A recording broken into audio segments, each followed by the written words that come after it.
Akkam jirtu barattoota har'a kan waliin ilaallu qormaata ministirii kan kutaa 8ffaadha jechuudha. Egaa gaaffii keessan irratti hundaa'uudhaan akkasuma qormaanni keessan dhiyaachuu isaadhaan gaaffiilee barnoota bal'inaan kan waliin ilaalaa turre yoo ta'u, amma immoo barnoota ilaalaa turre sana keessaa gaaffiiwwan kan ba'an boqonnaa boqonnaadhaan qooduudhaan waliin ilaalla jechuudha. Boqonnaa tokko keessaa, boqonnaa lama keessaa, boqonnaa sadii keessaa kan ba'an jechuudhaan akka yeroo dubbistan salphaamatti bakka dubbistanii hojjechaa deemtaniif akka isiniif salphatutti boqonnaadhaan qoodnee ilaalla jechuudha. Gaaffiin asirratti dhiyaateeru qormaata ministirii akkasuma gaaffiilee shaakalaa fi qormaata moodeelaati jechuudha. Kan gosa barnootaa saayinsii hawaasa kutaa 8ffaadha jechuudha. Hawaasa kutaa 8ffaa gaaffiilee boqonnaa tokko keessaa ba'an bal'inaan waliin ilaalla jechuudha. Gaaffii tokkoffaa yoo ilaallu volkaanoon yeroo yerootti dhohuu danda'a jedhamee eegamu gosoota volkaanoo keessaa isa kami jedha.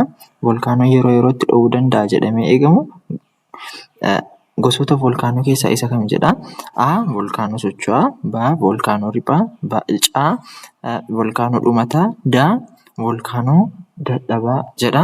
Egaa volkaanoo barnoota keenya yeroo darbe irratti boqonnaa tokko kutaa 8ffaa hawaasa kutaa 8ffaa boqonnaa tokko irratti gosoota volkaanoo bakka sadiitti qoodnee ilaallee turre jechuudha. Isaanis volkaanoo socho'aa, volkaanoo riphaa fi volkaanoo dhumataati jechuudha. Hiikkaa isaanii tokko tokko yoo ilaallu volkaanoo socho'aa jechuun gosa volkaanoo yeroo gabaabaa keessatti dhohudha jechuudha. Volkaanoo socho'aa kan jennu kun yeroo gabaabaa keessatti kan dhohudha jechuudha. Irra deddeebiidhaan yeroo gabaabaa keessatti kan dhohudha jechuudha. Volkaanoo riphaa kan jennu immoo gosa volkaanoo yeroo murtaa'aan booda dhohuu danda'u jechuudha. Yeroo murtaa'aan booda takka dhohee deebi'ee yeroo murtaa'aan booda immoo turee jechuudha kan dhohuu danda'udha. Akkasuma volkaanoo dhumataa kan jennu immoo gosa volkaanoo kanaan dura dhohee dhumatedha jechuudha. Takkaa dhoheera dhumateera irra deebi'ee hin dhohu jechuudha. Akkuma maqaa isaa irraa hubachuu dandeenyu dhumataadha jechuudha. Gaaffii keenya irratti kan gaafatamne immoo yeroo yerootti dhohuu danda'a jedhamee kan eegamu jedha. Yeroo yerootti kan dhohuu danda'a jedhamee eegamu kamidha jechuudha. Jalqaba irra kan jiru gosa volkaanoo socho'aadha jechuudha. Volkaanoon socho'aa yeroo yerootti dhohuu danda'a jedhamee kan eegamudha jechuudha. Sababni isaa gosa volkaanoo yeroo gabaabaa keessatti dhohudha jechuudha. Takkaa dhohee yeroo gabaabaa keessatti deebi'ee irra deebi'aan dhohuu danda'a jechuudha. Kanaaf deebiin kana ta'a. Gaaffiin lammaffaa dacheerraa gara samiitti yeroo ol adeemnu baqqaanni qilleensa marsaa lafaa tartiiba duraa duubaa kan eeggate kami jedha. Egaa baqqaanni qilleensaa ilaallee turre marsaa baqqaanni qilleensaa kan jennu kana tiroopoosferii, termoosferii, meesoosferii, istiraatoosferii jennee tokko tokko isaanii hiika isaanii waliin bal'inaan ilaallee turre jechuudha. Amma immoo tartiiba yeroo ol deemaa lafarraa kaanee yeroo gara olitti deemaa deemnu baqqaanni qilleensaa isa kamtu jalqabarra jira hanga dhumaatti duraa duuba isaatiin kan eeggate isa kamidha jira. Kan egaa fakkii kanarraati akka hubachuu dandeenyu fakkiin kuni qilleensa marsaa lafaa kana akka kanatti jira jechuudha. Innis jalqaba tiroopoosferiirraa ka'a, istiraatoosferiidha, achi immoo meesoosferii, dhuma irratti termoosferiidha jechuudha. Kan biraan illee egzoosferii kan jedhamu jira. Garuu ammaaf kanuma ilaalla jechuudha. Tiroopoosferii kan jennu kun isa gara lafarratti argamudha jechuudha. Isa dhiyoo nuti keessa jirrudha jechuudha. Bakka nuti jiraannu naannoo lafaatti dhiyaatee kan argamudha jechuudha. Naannoo lafaatti dhiyaatee argama. Innis kiiloomeetira 0 hanga kiiloomeetira 18 kan ta'u gidduutti argama jechuudha. Innis tempereechirri isaa immoo digirii seelsheesii 15 hanga negatiiva hanga 56.5 digirii seelsheesittidha jechuudha. Istiraatoosferii kan jennu kun immoo kiiloomeetira 11 hanga kiiloomeetira 50 gidduutti kan argamudha. Itti aansuudhaan meesoosferii achi termoosferii jedha jechuudha. Amma kan nuun gaafatamne waan biraa osoo hin taane tartiiba isaadha jechuudha. Tartiiba isaatiin tartiibessinee keenya jechuudha. jalqabarraa gara dhumaatti jechuudha. Jalqabarratti maaltu jira? Tiroopoosferiidha. Sana boodas istiraatoosferii, achis immoo meesoosferiidha. Meesoosferiitti aanee immoo termoosferii jechuudha. Tiroopoosferii, istiraatoosferii, meesoosferii, termoosferii. Bifa kanaan kan tartiiba'ee jiru filannoo keessaa ilaalla jechuudha. Innis kamidha jechuudha? Tiroopoosferii, istiraatoosferii, meesoosferii, termoosferii kanadha jechuudha. Tiroopoosferii, istiraatoosferii, meesoosferii, termoosferii.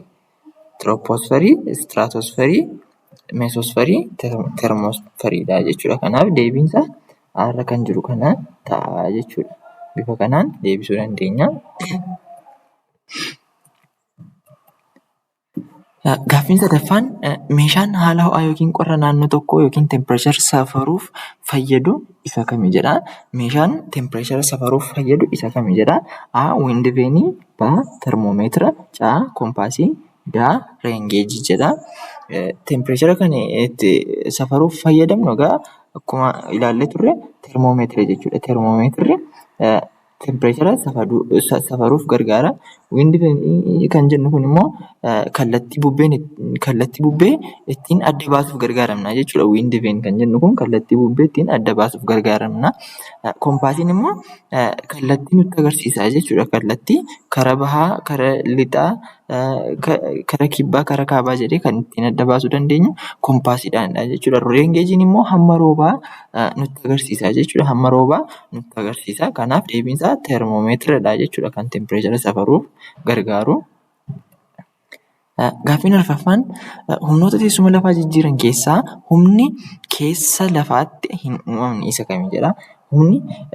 Humnoota teessuma lafaa jijjiiran kan irra lafaa irratti jijjiiranii fi akkasuma keessa lafaatti jijjiiran jennee ilaallee turre. A. Dhohiinsa volkaanoo, B. Daddacha'insa lafaa, C. Hollannaa lafaa, D.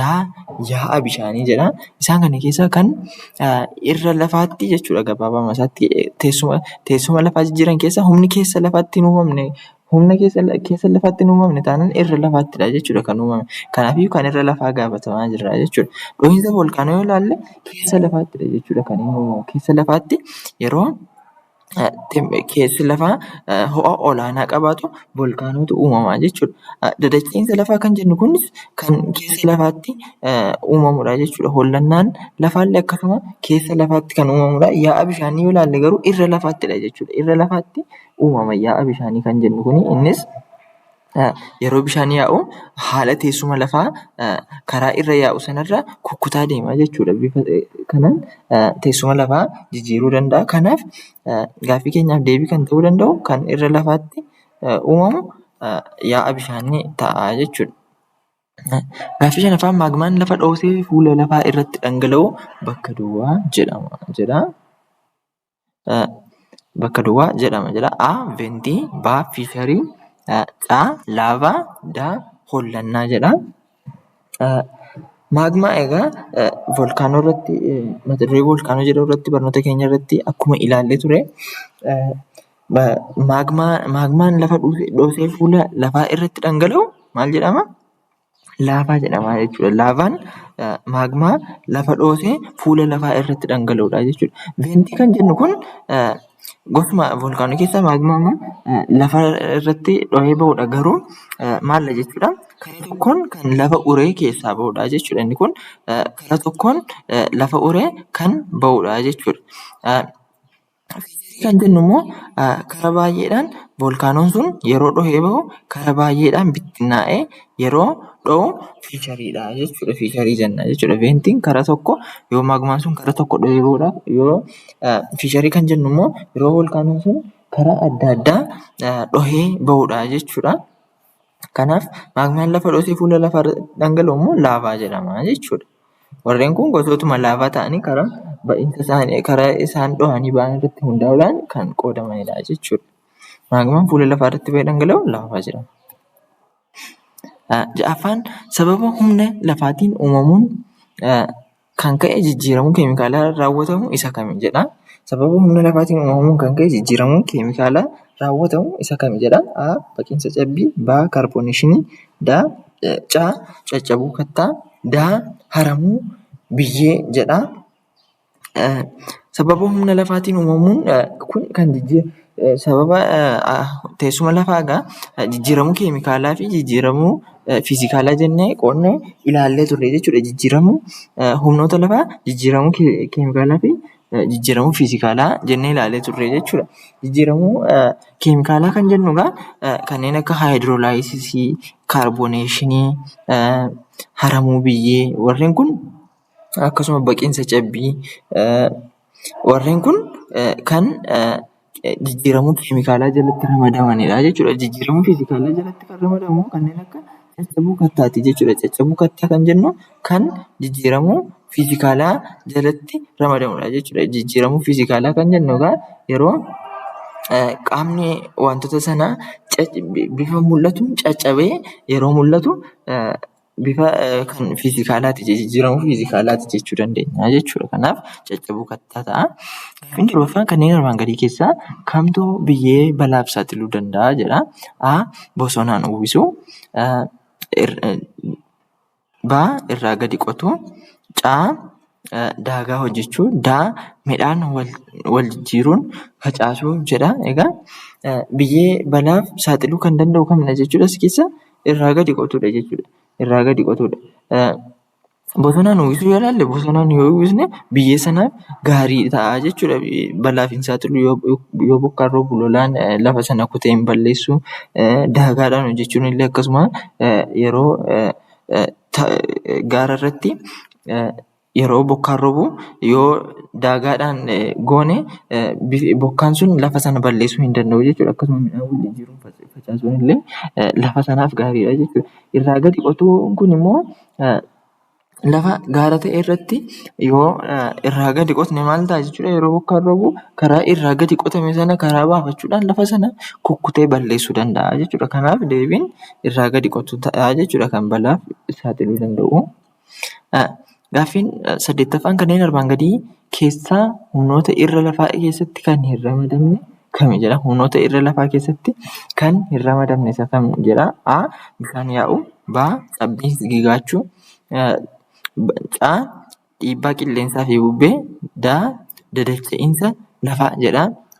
Humnoota irra lafaa gaafate jechuudha. Kan sila haasa'aa turre humnoota keessa lafaa jennee humnoota keessa lafaa kan hin taane jennee ilaalaa turre. Amma immoo humnoota irra lafaa kan hin taane jechuudha yookiin humnoota keessa lafaa kan ta'an isaan kamidha jechuudha. Bishaan yaa'uu yoo ilaalle bishaan yaa'uun humnoota irra lafaati jechuudha. Bishaan yaa'uu kan jennu humnoota irra lafaati.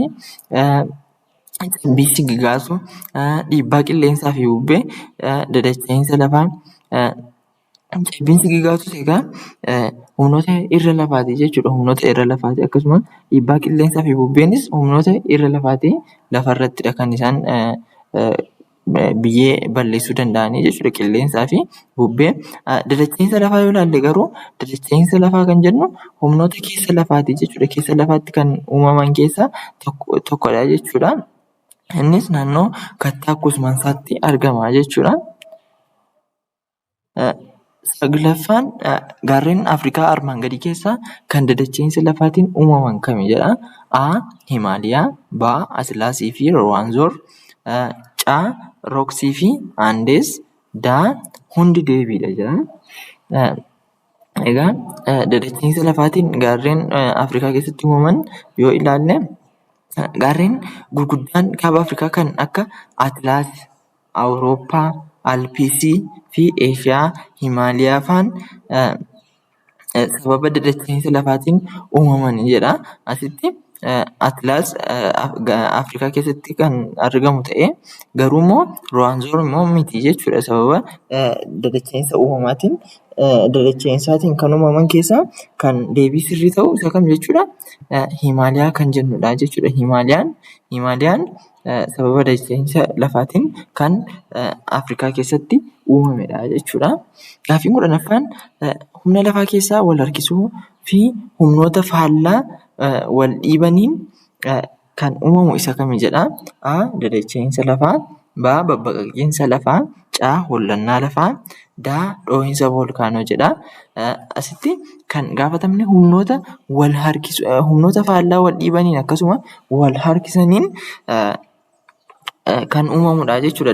Dadacheessa lafaa kan jennu kun naannoo kattaa kuusmansaa argamutti mul'ata.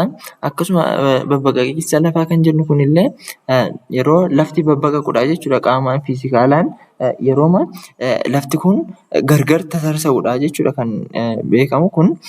Akkasuma hollannaa lafaa fi dhohiinsa volkaanoo. Dhohiinsi volkaanoo yeroo ho'i lafa keessatti argamu garmalee ho'aa gaafa ta'u dhohiinsa volkaanoo uuma jechuudha. Kanaaf deebiisaa kam ta'a jechuudha? Hollannaa lafaadha jechuudha. Hollannaan lafaa sababoota adda addaa humnoota keessa lafaatiin uumamuun kan akka volkaanootiinii fi wal gadhiisuu dhagaa keessa lafaatiin qaamni lafaa yoo kirkirudha jechuudha. Innis kattaaleen yeroo wal harkisan lafa keessatti yeroo wal harkisan. Egaa barnoota keenya irratti akkuma barannee turre baqqaanni lafaa kan uumame maalirraati jechuudha? Kattaalee irraati jechuudha. Kattaalee irraa uumame. Amaloota kattaalee keessaa tokko immoo humna wal harkisuu kan akka bifa pilaastikaa ta'e jechuudha. Pilaastika yoo fudhanne pilaastika yoo gargar gottotne yeroo gottotnutti hamma gottotamee daangaa qaba jechuudha. Hammi gottotamuusaa yeroo garmalee humnaa ol gottotne pilaastikni sun cituu danda'a jechuudha. Akkasuma kattaaleen illee akkasumadha jechuudha. Kan humnoota wal harkisuu fi faallaa wal dhiiban of keessaa qaba jechuudha. Garuu yeroo hammi wal harkisuu sun humna kattaalee sanaa ol ta'u kattaaleen sun caccabuuf saaxilamu jechuudha. Caccabuuf saaxilamu kanarratti immoo kirkira lafaatti uumamaa jechuudha. Kunis hollannaa lafaa jedhamuun beekama. Kanaafiyyuu deebiinsa hollannaa lafaa ta'a jechuudha. Gaafiin itti aanu yaa'a laggeenii keessaa wantoota ulfaatoo qarqara ededaa lagaatti kan kuusu kamidha jedha. A. Yaa'a gadii. B. Yaa'a olii. C. Yaa'a gidduu. D. Yaa'a galtuu jedha. Egaa yaa'a laggeenii ilaallee turre yaa'a gadii, yaa'a olii, yaa'a gidduu jennee ilaallee turre jechuudha. Yeroo yaa'anis boca akkamii uumanii akka isaan yaa'an ilaallee turre jechuudha. Kan amma gaafatamne garuu wantoota ulfaatoo qarqara ededa lagaatti kan kuusu isa kamidha jedha. Innis maal jechuudha? Innis yaa'a gidduuti jechuudha. Yaa'a gidduu maalidha? Yaa'a kana keessatti bishaan lagaa wantoota ulfaatoo yaa'a olii keessaa gangalchee fidee qarqara lagaatti kuusaa jechuudha. Wantoota yaa'a olii irraatii dhufanii yaa'a gidduutti keessa dhufan keessa wantoota ulfaatoo ta'an gangalchee fidee qarqara lagaatti kuusaa deemaa jechuudha. Kanaafiyyuu yaa'a gidduu ta'aa jechuudha deebiinsaa. Gaaffii 12ffaa yoo ilaallu haramni biyyee bubbeen raawwatamu cimaa kan ta'u yeroo kami jedha. Haramni biyyee bubbeen kan raawwatamu cimaa kan ta'u kami jedha. A. Naannoo baddaa daree. B. Naannoo gammoojjii ho'aa. C. Naannoo baddaa. D. Naannoo diilallaa jedha. Egaa haramni biyyee kan bubbeedhaan uumamu yeroo baay'ee bakkoota naannoo uwwifni mukeenii iddoo hin jirrettidha jechuudha. Mukeen lafa uwwisanii iddoo hin argamnetti jechuudha. Innis naannoo badda daree yeroo ilaallu mukeeniin uwwifamee kan argamudha jechuudha. Carraan haramni biyyee bubbeedhaan raawwatamuusaa xiqqaadha jechuudha. Naannoo gammoojjii ho'aa yoo ilaallu garuu naannoon gammoojjii mukeeniin uwwifamee hin argamu jechuudha. Biqiltuu adda addaatiin uwwifamee hin argamu. Biqiltuun adda addaa naannoo kan akka baddaa, naannoo diilallaa fi naannoo badda dareetti garuu biqiltuun uwwifamanii argamu jechuudha. Biqiltuun uwwifamanii argamu. Biqiltuun sun immoo haramni biyyee akka hin jiraanne ni gargaara jechuudha. Naannoo gammoojjii ho'aatti yoo ilaallu garuu uwwifni biqiltuuwwanii hin jiru jechuudha. Naannoo gammoojjiitti xiqqaadha jechuudha. Yeroo kana immoo yeroon bubbeen bubbisu haramni biyyee ni uumamaa jechuudha. Bubbeen kun lafa sana haree iddoo biraa geessuu danda'a jechuudha. Kanaaf naannoo gammoojjii ho'aa ta'a jechuudha deebiin. Gaaffii 13ffaan baqqaanota qilleensa marsaa lafaa keessaa ho'ina guddaa qabaachuun kan beekamu isa kami jedha. A. Meesoosfarii. B. Termoosfarii. C. tirooposferii, daa istiraatosferii jedha. Egaa baqqaanota qilleensa marsaa lafaa keessaa kan ho'ina guddaa qabaachuun beekamu isa kami jechuudha? Termoosferiiti jechuudha. Termoosferiin ho'ina guddaa qabaachuun beekama jechuudha. Termoosferiin kun maalidha jechuudha? Baqqaanni kun baqqaana qilleensa marsaa lafaa isa baay'ee ho'aa ta'uun beekama jechuudha. Sababni ho'ina isaa kun immoo maalifidha jechuudha? Hammi oozonii guddaa waan ta'eefidha jechuudha. Hammi oozonii naannoo marsaa lafaa kan termoosferii keessatti argamu hammi oozonii guddaa waan ta'eefidha jechuudha. Hammi oozonii yeroo guddatu naannoon qilleensa marsaa lafaa kanatti argamu immoo baay'ee ho'aa ta'a jechuudha. Kanaaf deebiin termoosferii ta'a jechuudha. Gaaffiin itti aanu qilleensa meeshaan hamma roobaa safaru maal jedhama jedha? A. Baaroomeetirii, B. Aneemoomeetirii, C. Reengeejii, D. Wiindiveenii jedha. Meeshaan hamma roobaa safaru maal jedhama jechuudha? Akka gaaffii jalqaba irratti ilaallee turre meeshaan hamma roobaa safaruuf gargaaru reengeejii jedhama jechuudha. Reengeejiin maalidha? Reengeejiin meeshaa rooba safaruuf itti gargaaramnudha jechuudha. Meeshaan rooba safaruuf itti gargaaramnu reengeejii jedhama jechuudha. Reengeejii jedhamuun beekama. Kan hamma ho'inaa fi qorrinaa yookiin tempireechara ilaaluuf itti gargaaramnu immoo maal jedhama jennee turre? Termoomeetira jennee turre jechuudha. Akkasuma hamma kallattii bubbee ilaaluuf kan itti gargaaramnu immoo wiindiveenii jedhama jennee ilaalleerra jechuudha. Egaa kan har'aa asuma irratti dhaabna. Gaaffiilee adda addaa waliin ilaallee turre. Egaa gaaffiilee akkasii boqonnaadhaan qoqqooduudhaan gaaffiilee bal'inaan kan waliin ilaallu ta'a. Akkasuma qormaatota kan barnoota hawaasaa kutaa torbaffaa keessaa ba'an illee boqonnaa boqonnaan qoqqooduudhaan yeroo dubbistanitti iddoo dubbistanii akka hojjechuuf isinii mijatutti bifa kanaan hojjechaa ni deemna jechuudha. Barnoota hawaasaa qofallee osoo hin taane kan akka saayinsii waliigalaatiin illee hojjennee yuutuubii kanarratti gadhiisaa jirra. Qormaatota ministirii kan kutaa 6 illee akkasuma kan kutaa 8 illee gosa barnootaa adda addaadhaan hojjennee chaanaalii kanarratti isiniif gadhiisna jechuudha. Chaanaalii kana qormaata qofa osoo hin ta'in kan hojjennu barnoota adda addaa illee chaanaalii kanarratti hojjennee ni gadhiisna jechuudha. Barnoota kan hawaasaa kana chaanaalii kanarratti hojjennee gadhiisnee turre jechuudha. Achirraa hordofuu hin dagatinaa.